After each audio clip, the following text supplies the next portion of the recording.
Selamat datang di channel Memfakta. Semoga kalian dalam keadaan sehat dan bahagia selalu. Di zaman sekarang ini, banyak sekali kelakuan orang yang masih muda, sering sekali mencontoh apa yang dilihatnya. Peran orang tua sangatlah penting, mendidik dan mengajarkannya harus dengan akhlak yang terpuji. Kasus kali ini terjadi di Sumatera Selatan. Pria muda yang kala itu dididik oleh gurunya, tiba-tiba menjadi seorang yang tidak pantas ditiru oleh siapapun. Apa yang sebenarnya terjadi? Langsung saja kita ungkap kisahnya. Di Desa Margarahayu, Kecamatan Muara Telang, Kabupaten Banyuasin, terdapat sekolah dasar dengan salah satu pengajarnya, yaitu seorang guru yang sering disebut Ibu Yuyun yang berusia 50 tahun. Ia telah lama menjanda, kurang lebih sekitar 10 tahunan. Di rumah tempat tinggalnya pun, ia hanya seorang diri. Ibu guru ini mempunyai murid yang bernama Ardiansyah. Ia merupakan anak ketiga dari 5 bersaudara. Sosok Ardi pun cukup dikenal di desa itu. Sejak putus sekolah, Ardi bekerja sebagai supir pengangkut sembako dari Palembang menuju Kecamatan Muara Telang. Tempat tinggal Ardi tidak jauh dari rumah Ibu Yuyun dan masih satu desa. Ardi dikenal oleh Ibu Yuyun sejak Ardi masih sekolah SD. Perilaku si Ardi saat itu masih seperti anak seusianya. Tetapi ia memiliki gelagat yang mencurigakan dan tidak sepatutnya dicontoh oleh anak seusianya. Ia suka mengganggu dan suka menggoda teman perempuannya. Bahkan saat itu, ia ketahuan mengintip teman perempuannya saat sedang berada di kamar mandi sekolahan. Setelah kelakuannya diketahui oleh Ibu Yuyun, ia langsung ditegur dan dinasehati secara baik-baik, agar si Ardi ini merasa bersalah dengan perilakunya itu. Singkat cerita, si Ardi ini sudah beranjak remaja, yang waktu itu usianya sudah menginjak 18 tahun. Dalam usianya tersebut, Ardi pun masih sering kedapatan berperilaku negatif atau kurang baik. Hingga suatu saat, si Ardi ini mempunyai niatan untuk mencuri di rumah Ibu Yuyun. Sebelumnya Ardi sudah mengetahui seluk-beluk rumah Ibu Yuyun, sehingga ia memutuskan untuk melakukan pencurian itu di rumah mantan gurunya tersebut.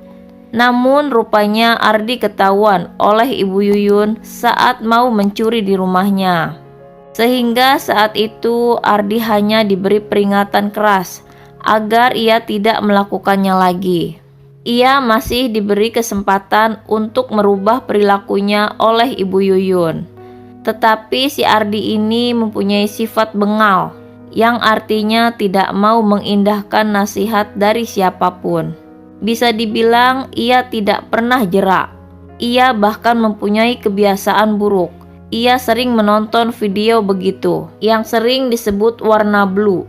Nah, disinilah awal mula peristiwa itu terjadi. Sebelumnya si Ardi ini sudah keseringan menonton video itu. Nah, di lain waktu ia dengan sengaja menghampiri rumah Ibu Guru Yuyun dengan niatan ingin mengintip lagi dan lagi. Akhirnya Ibu Yuyun mengetahui kedatangan Ardi di rumahnya. Lantas ia kembali dinasihatin dan diperingatin lebih keras lagi. Emang susah sih ya, jika sudah wataknya seperti itu, ya gak mungkin bisa langsung berubah. Namun kali ini si Ardi merasa tersinggung dengan nasihat yang diberikan Ibu Yuyun. Lantas ia memendam rasa emosi terhadap Ibu Yuyun. Hingga pada tanggal 7 Juli 2020, ketika Ibu Yuyun sedang berada di kamar mandi, si Ardi tiba-tiba masuk ke rumah Ibu Yuyun. Ia sudah mengetahui keberadaan Ibu Yuyun sehingga ia bersembunyi di samping kulkas yang berada tidak jauh dari kamar mandi. Lantas setelah Ibu Yuyun keluar kamar mandi, Ardi dengan sigap mencegat Ibu Yuyun dan terjadi cekikan yang kuat terhadap Ibu Yuyun sehingga ia pingsan. Lantas Ardi membawa Ibu Yuyun ke ruang tamu. Sesampainya di ruang tamu, pikiran Ardi kacau balau dengan berbagai keinginan kotor yang ada di otaknya, sehingga ia melakukan tindak asusila kepada Ibu Yuyun. Di saat itu Ibu Yuyun tersadar dan berteriak meminta pertolongan, tetapi tidak ada warga yang mendengar teriakan Ibu Yuyun itu. Lalu Ardi dengan cepat menyumpal mulut Ibu Yuyun dengan kain, serta mengikat lehernya dengan ikat pinggang dan kabel charger. Saat itu pun Ibu Yuyun seketika langsung meninggal dunia. Ardi yang panik langsung memasukkan jasad Ibu Yuyun ke dalam ember plastik besar dan ditutup dengan kain spray, lalu Ardi melarikan diri. Keesokan harinya, teman guru Ibu Yuyun menghubungi korban, tapi tidak ada jawaban. Diketahui sudah 3 hari korban ini tidak mengajar. Lantas mereka yang sedang mencari korban pun mendapat kabar dari keluarganya yang juga sedang mencari keberadaan korban. Sebab selama beberapa hari terakhir, korban tidak bisa dihubungi.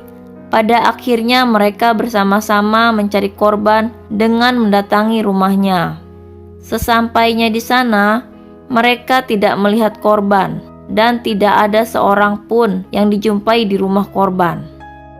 Lantas keesokan harinya lagi, teman korban itu mendatangi kembali kediaman korban. Tapi kali ini mereka menemukan kunci pintu di teras rumah korban.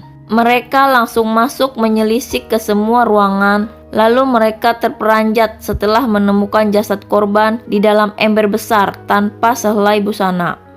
Selanjutnya, mereka dan warga melaporkan temuan jasad korban ke pihak yang berwajib.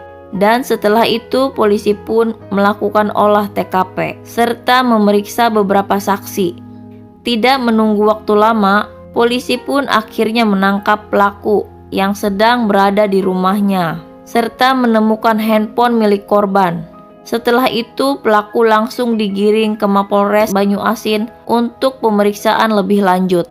Setelah diperiksa, pelaku mengakui perbuatannya lantaran dendam. Menurutnya, korban seringkali melontarkan kata-kata yang membuat pelaku sakit hati. Atas perbuatannya, pelaku terancam penjara seumur hidup. Hikmah dari kejadian ini, kita yang tak pernah tahu kapan dan dengan siapa kita berhadapan. Karena setiap hati manusia, baik itu saudara, teman, maupun orang lain, harus kita jaga dan jangan sampai kita menyakitinya. Demikianlah kisah kriminal kali ini. Apabila ada info yang keliru, kami mohon maaf yang sebesar-besarnya. Jangan lupa klik tombol subscribe dan nyalakan loncengnya agar kalian tidak ketinggalan video terbaru dari kami.